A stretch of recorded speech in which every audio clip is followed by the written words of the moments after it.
On the day of my wedding, my fiancée rushed to take care of her benefactor senior brothers, the orphan brother left behind, leaving me to become the laughingstock. The wedding was called off. My parents were furious, and everyone ridiculed me. She said, "We can always marry again, but I must repay this debt of gratitude." After hearing her words, I gave her a thumbs up. "Well, you're kind, you're noble, and the world should take you as an example. I think we shouldn't marry after all. You may want to raise someone else's child without blood ties, but I don't." Chapter 1. At the wedding venue, my fiancée suddenly changed out of her wedding dress and left through the main door in casual clothes. I was completely dumbfounded. The wedding march was still playing, and the host's words came to an abrupt stop. The girl, in her 20s, hadn't been in the industry long and had never seen anything like this, an actual runaway bride. Like something out of a drama, she froze in place. Frozen alongside her were my parents. Guests began whispering among themselves, and my father, unsteady on his feet, rushed up to the platform, grabbed my arm, and asked, "What's going on, son?" Everything was going smoothly, and now the bride's gone. "You should call Monica right away and find out what's happening. Today is your wedding. Everyone is waiting. This isn't a joke." My father's voice snapped me out of my daze. Meeting his anxious gaze, I quickly came to my senses. Right, the phone. The strange behavior of my fiancée started right after she received that call in the dressing room. I was curious who had called her, and who was important enough for her to abandon our wedding, making me a laughingstock in front of everyone. Chapter 2. Monica had been my girlfriend for 3 years and was also my junior at university. I was the head of the campus media center, in charge of all hosting events on and off campus. We first crossed paths during the National Day celebration in my junior year, where we co-hosted the event. Monica was beautiful, with a sweet voice, and was one of the standouts in the hosting team. I was the one who pursued her. In my upbringing, when you meet something or someone you desire, you should boldly go after it. Love is no exception. Because of Monica, my image at school underwent a dramatic change. From being the cool guy, I became known as the campus simp. I never missed an opportunity to appear at any event Monica was at, always attending to her needs. Thankfully, my efforts paid off. After 6 months, I finally won Monica over. The day I confessed, she teared up and told me she was soft-hearted and couldn't refuse sincerity. In hindsight, being soft-hearted is indeed a sin. Monica, who had left the wedding without a word, showed up the day after the wedding with boy at my doorstep. I thought she had come to officially break off the engagement and make a public statement, but her first words were of complaint. "Simon, this is my senior brother's younger brother, Duncan. He was in a car accident yesterday. He grew up relying solely on his brother, and I couldn't just leave him alone. We can marry again, but if something happens to him, how could I face my deceased senior brother? You're such a good person. You understand, right?" Chapter 3. Martin was Monica's senior at university, the same senior brother she always mentioned. I've never met him in person, but I've heard plenty of rumors about him. Kind, upright, and always thoughtful in his actions. Monica had told me many times about how much she owed him. Knowing she was financially struggling, he helped her apply for scholarships, took her to various hosting events to earn extra money, encouraged her, praised her, and helped transform her from a shy and introverted person into someone confident and poised. From the stories, I could understand why Monica felt indebted to him, but right now, I couldn't accept Monica's explanation. I'm a good person, so I'm supposed to understand her vanishing from the wedding without a reason. Honestly, in my understanding, good person isn't really a compliment. It's equivalent to words like pushover or fool. The boy she brought with her was about 20 years old, with sharp features that would appeal to most girls. He stared directly at me without a hint of guilt for disrupting my wedding. What he said didn't sound like an apology. It felt more like a boast. "Simon, it was me who called Monica yesterday. I had a pretty bad car accident, and since I didn't have any relatives in this city, I panicked and called Monica. I was so confused, I completely forgot she was getting married." I bit back my irritation and studied the boy in front of me carefully before asking a genuine question. "A pretty bad car accident. You seem to be walking fine. No injuries on your face or body. Where exactly are you hurt? No hospital, no checkup?" I asked calmly, but Monica's reaction was anything but. She immediately stepped forward, standing protectively in front of the boy. "Simon, I'm explaining things to you. Can you stay rational? Why are you questioning a kid like this? I've already told you. We can reschedule the wedding. You can't nitpick over such a small thing." I was so infuriated by her words that I laughed, my tone turning cold. "Nitpicking? Monica, you're the one who disappeared from the wedding. A whole room full of people came just to witness this disaster. I don't care if I lose face, but what about my parents? People are laughing at me. 10 grand for the venue and setup, 8 grand per table for the food, and none of it could keep you, the bride, in the room. Now everyone thinks that our marriage lacks affection, and you think we can just redo the wedding. Will your family be the ones paying for it?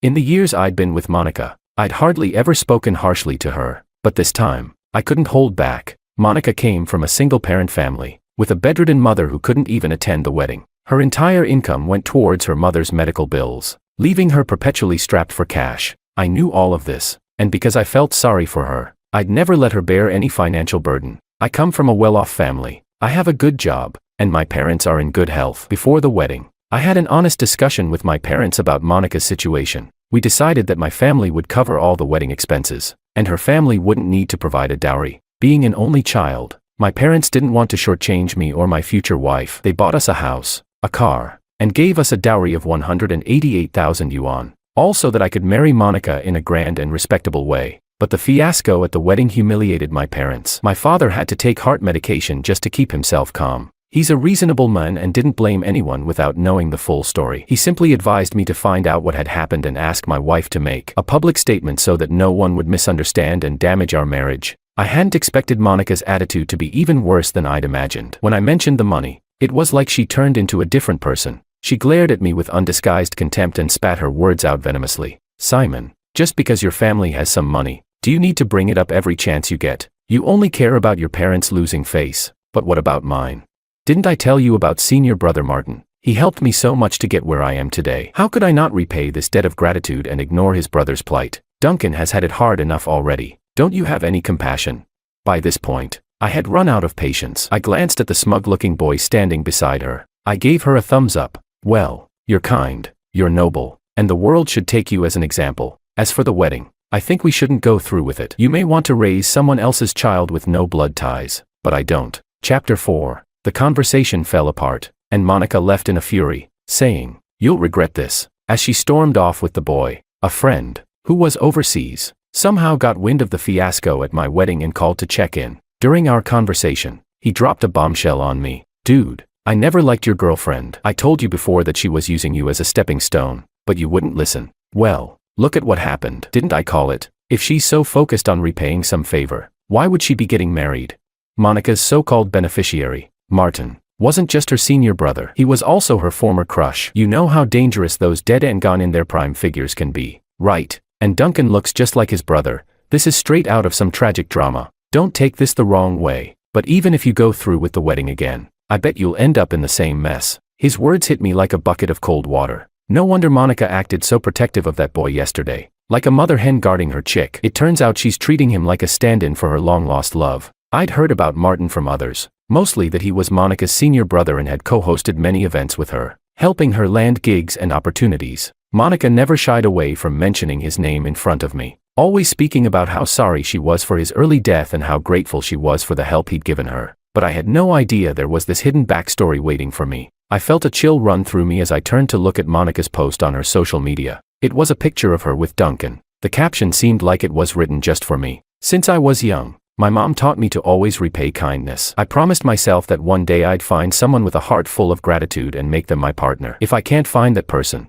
I won't marry. I couldn't help but laugh at the irony. Even at this point, she's still sticking to that narrative of repaying favors. If she wants to repay so badly, then I'll let her repay to her heart's content. Chapter 5. I reached out to one of my university professors to get more information about Martin's family situation. It wasn't too different from what Monica had told me. Their family was indeed struggling, but the poor, helpless younger brother that Monica spoke of wasn't as innocent as she made him out to be. The professor's description was alarming. "Simon, why are you asking about him? Let me tell you, stay out of his family's affairs. Martin was a good kid, but his younger brother is nothing but trouble. He dropped out of high school and started hanging out with the lowlifes from South Alley. He's either fighting, gambling, or worse, soliciting prostitutes. He only shows up to ask his brother for money. Word has it that the debt collectors are banging on his door now. He even wrecked a car recently. If you see him, keep your distance. You don't want to get dragged into his mess." Debt collectors, a car accident. I felt a knot tighten in my chest. Why did this all sound so familiar? The funny thing is, the car Monica drove away from the wedding in was mine. When I got back to the apartment, I went straight to the underground garage, intending to pull the dashcam footage and see for myself this serious car accident Duncan was talking about. And wouldn't you know it, I ran right into Monica and Duncan, loaded down with bags of groceries. As they were heading upstairs, my mind went blank for a couple of seconds. Monica tilted her chin at me, speaking in a proud tone. "Simon, Duncan's such a good kid. He feels bad for causing issues between us. So he went out and bought all this stuff to make it up. I've thought it over too. What happened at the wedding was my fault. Don't be mad. Let's have dinner and talk it out. Seeing that I didn't respond, Monica grabbed my arm, pouting and playing coy. Honey, you know me. I just have a bit of a temper. Whatever I said back then, I didn't mean it. We've been together for 3 years. How can we just call off the wedding like that? There were reasons for what happened at the wedding. Duncan and I are both willing to sincerely apologize. Please, be the bigger person and let this go. We still have a future together. Just as I was about to respond with a retort, I caught a glimpse of the fleeting irritation on Duncan's face. I immediately shifted my words. Let's go upstairs first. Duncan, eager to please, rushed over and grabbed the bag out of my hand. Brother-in-law, you and sis go on ahead. I'll take care of these things. Monica reached out to pat his head, looking smug. See, didn't I tell you Duncan's such a good kid? He's so obedient. If it weren't for the two of them standing right there, I swear I would have thrown up. Watching them walk ahead, Southwest cozy and close, I curled my lip in a bitter smile. Tattoos, piercings, reeking of smoke and alcohol, and he's a good kid. If this kid ends up betraying her, I sure hope she doesn't come crying to me. Chapter 6. I had no appetite for dinner that night. From preparing the food to washing the dishes, I barely spoke and didn't offer any help. The reason, before we entered the apartment, Duncan had proudly claimed that he'd been through tough times and could handle anything. So, I casually said, well, then why don't you take care of preparing dinner and washing the dishes tonight? And promptly assigned him to the kitchen. He couldn't come to my house and leave without doing something, right? Monica shot me a disapproving look. Simon, seriously, who asks a guest to cook? He's just a kid. What can he do? Duncan's face stiffened at my words, but after hearing Monica, he quickly changed his expression and started comforting her. Oh, it's no big deal, sis. Ever since my brother passed, I've had a rough time. I've had to cook and take care of the house myself. Maybe Simon can't cook, just wants to try my cooking. Don't worry, sis. I'm good at taking care of things. I didn't respond, just glanced at Monica with a cold look. Her expression turned slightly awkward. Clearly, Duncan didn't know me well enough. He had no idea how I earned the title of simp back in the day. I had cherished Monica so much that I ignored the burdens her family placed on me and overlooked her indifference toward me. I never let her lift a finger around the house. After we moved in together, I handled all the cooking, while Monica spent her evenings lounging on the couch, shopping online or binge-watching shows, waiting for dinner to be served. Duncan's attempt to stir things up was misguided. Seeing that neither Monica nor I responded to his words, he sheepishly slinked into the kitchen. I had planned to have a serious talk with Monica, but before I could get a word out, she couldn't bear to see Duncan alone in the kitchen. She got up and went to help him. I stared at her warmly engaged back, and for a moment, I was lost in thought. That kind of thoughtfulness, I'd never received it. Even when I had a high fever of 39 degrees and was still worried about preparing food, Monica would simply lie in bed and offer a half-hearted, "Thanks, you're working hard," as if it were just a formality. And now, here she was, someone who'd never so much as sliced a piece of fruit, volunteering to make a dish as complicated. At that moment, I suddenly had a clear realization. Monica and I were completely finished. Looking back over the past 3 years of our relationship, was she really with me out of love? No, she stayed with me for many reasons: money, care, tolerance, but love, that was never part of the equation. Chapter 7. The dinner ended without much fanfare, but the strange atmosphere between the three of us didn't dissipate even after the meal was over. The clock on the wall pointed to 9 p.m., but Duncan, after washing the dishes, showed no signs of leaving. He sat beside Monica, obediently peeling fruit for her. Monica glanced at me cautiously several times before speaking. Simon, look at how considerate Duncan is. Doesn't he remind you of Leo? Leo was my cousin, who had never liked Monica. When he found out I was going to marry her, he was so upset that he didn't even attend the wedding. I was surprised that Monica would mention him so out of the blue, but the reason quickly became clear. Didn't you say the other day that you're short on an assistant? Duncan's smart and reliable, so why not let him work at your company? And since he's had some trouble recently and can't stay at his old place, our guest room is free. He could live here, and you two could carpool to work. It'd be convenient. I was stunned by Monica's suggestion and stayed silent for a long time, processing what she had just said. When I finally spoke, my voice was cold and devoid of emotion. Did you see the job posting I put up?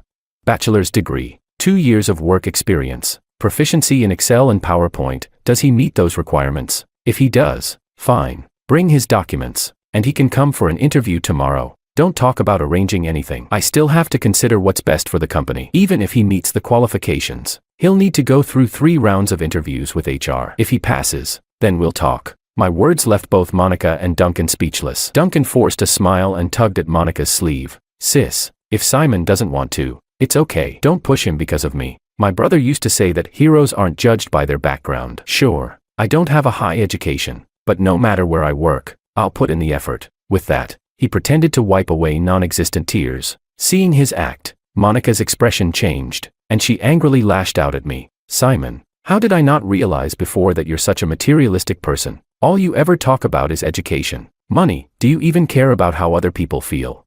Duncan may not have much formal education, but he's honest and hardworking. Why wouldn't he be a good fit as your assistant? Why does the company need all these rigid qualifications? You're looking down on him like some lowly dog. I let out a bitter laugh, refusing to back down. Education and money aren't important. Then how did you get your current job? Could you have gotten it without either?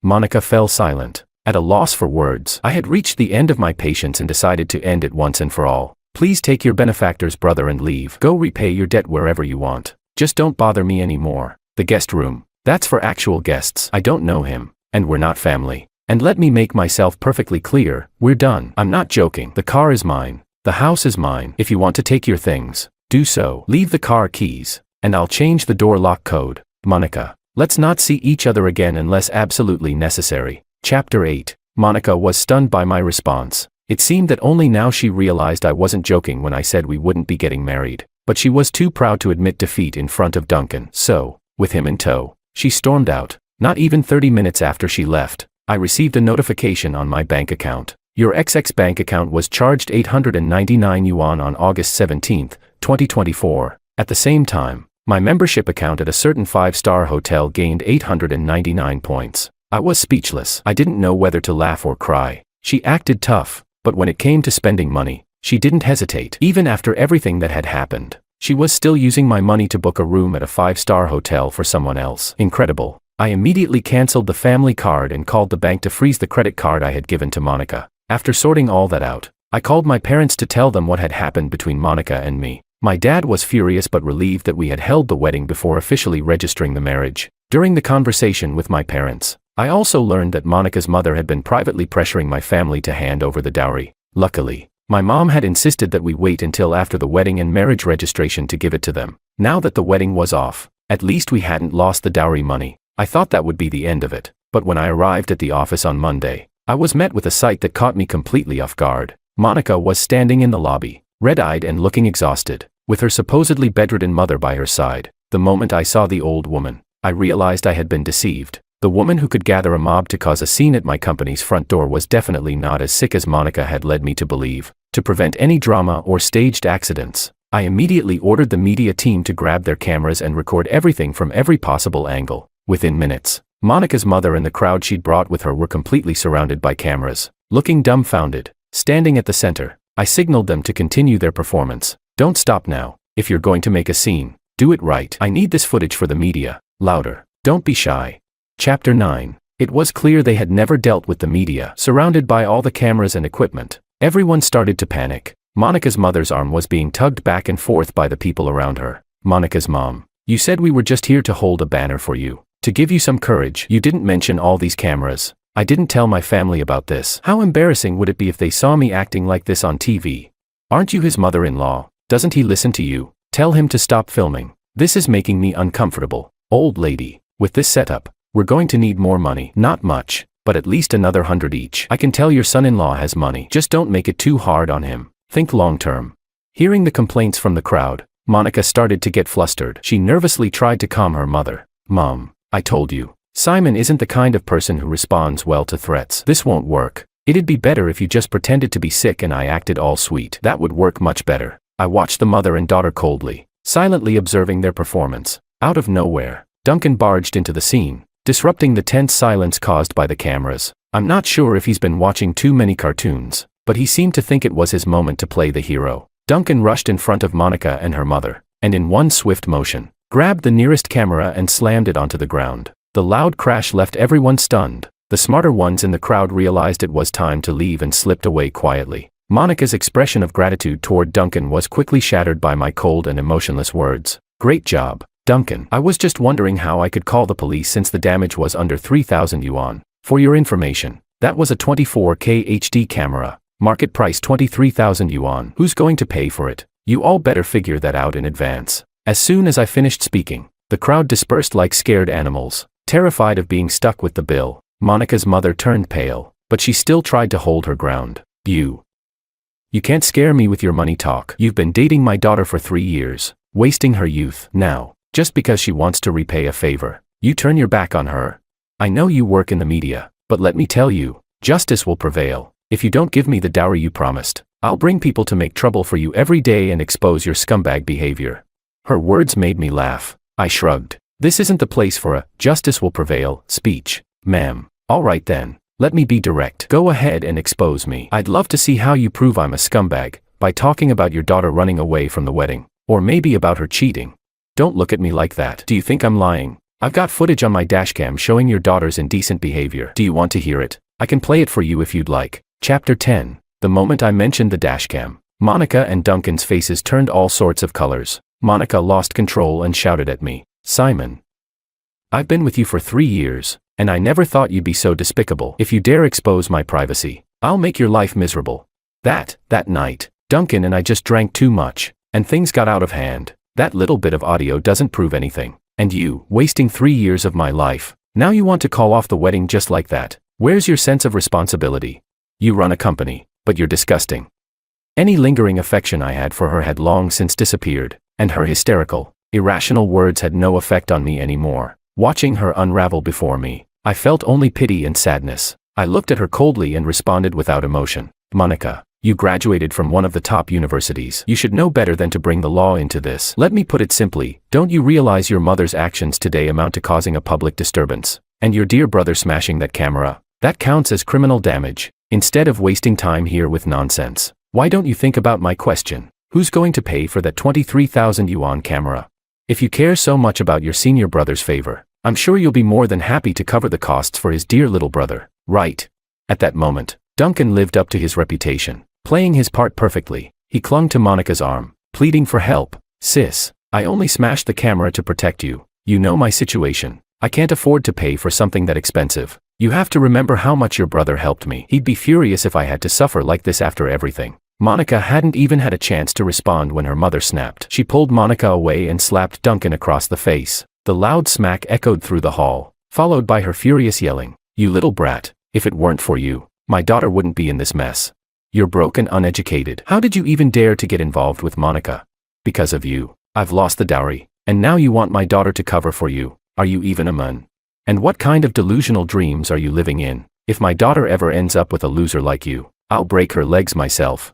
I could see the shift in Duncan's eyes, and I quickly signaled my team to step back. The police, who had just arrived, noticed something was wrong with Duncan too and rushed in to intervene, but it was too late. Duncan pulled a knife from who knows where and stabbed it deep into the old woman's chest. As he stabbed her, he cursed violently. "You damn old hag, who do you think you are, talking down to me like that? You think I'm soft? You think your daughter is some pure angel? She's been sleeping with me behind your back, even though she has a fiancé. You think she's repaying a favor? She's just into my face because I look like my brother.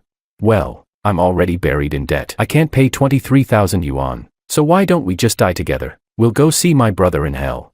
Monica screamed and shut her eyes at the horrifying sight. The police tackled Duncan quickly and restrained him, while paramedics rushed in to take Monica's mother to the hospital. As Monica, looking broken and terrified, was led away by the police, she reached out helplessly. Just like on all those nights when she was afraid of the dark, she reached out to me for help. "Simon, I'm so scared. Can you help me? I didn't know Duncan was like this. I know I was wrong. I'm really scared." I gave her a contemptuous smile. "Now you're scared? It's too late, Monica. I'm scared too. You're the kind of person who terrifies me." Chapter 11. Witnessing a murder firsthand, it's impossible to say it didn't affect me at all, but knowing Duncan's nature as a societal parasite, I had a certain psychological expectation for his behavior. It's ironic, really. Mrs. Song, who had maintained her image of being frail for years, now had it come true. She was stabbed 3 times in the abdomen, all life-threatening, and is now in a vegetative state, kept alive only by 4 fluids. Monica's salary of over 4,000 yuan a month clearly won't be enough to support her. When I heard that Monica resigned from her job at a friend's company, I wasn't surprised. She had always been someone who cared deeply about saving face. The impact of the assault case was significant, and the media coverage didn't blur her identity enough. Everywhere she goes now, People gossip, especially since she worked at a company owned by her ex-fiancé's friend. Knowing I would never forgive her, she hasn't appeared in front of me again. She only sent a letter through a mutual friend, claiming it was to express her apology. I didn't even bother reading the letter and told my friend to deal with it however he saw fit, adding one simple reply: "This isn't the time to write apology letters. I get dizzy reading. I don't care for them. I know very well that I sincerely loved Monica once. I gave her endless kindness and tolerance. In this melodrama, disguised as repaying a favor, I gave her many chances. Even at the beginning, I reminded her multiple times that even if she wanted to repay a favor, she should first check if the person truly deserved it. She never listened. Instead, she constantly accused me of being narrow-minded and not kind enough. Was I truly not kind? If I had really been unkind, this whole conflict would have exploded the night I got the dashcam footage. I should have exposed this entire farce at the wedding. But I thought of her, the girl I had truly loved, preserving the last shred of dignity for her as a woman, while completely removing her from my life, was the best solution I could think of. I remember, during the first year of our relationship, Monica asked me a question. If one day she made a mistake so outrageous, so irredeemable, what would I do? At the time, I answered that I would keep the last bit of beauty intact and let her disappear completely from my world. I kept my word. The one who should feel regret is not me. The next time I encountered Monica was 4 years later. I was out shopping at the mall with my wife when a clumsy saleswoman bumped into me. I quickly reached out to steady her and asked cautiously, "Are you okay?" The haggard woman raised her head, her expression a mix of shock and panic. My wife, who had her arm looped through mine, leaned in and asked curiously, "What's wrong? Honey, do you know her?" The woman in front of me stumbled and hurried away. I smiled faintly and tightened my grip on my wife's hand. I responded gently, "No, I think she mistook me for someone else. Come on, let's go buy something for the baby."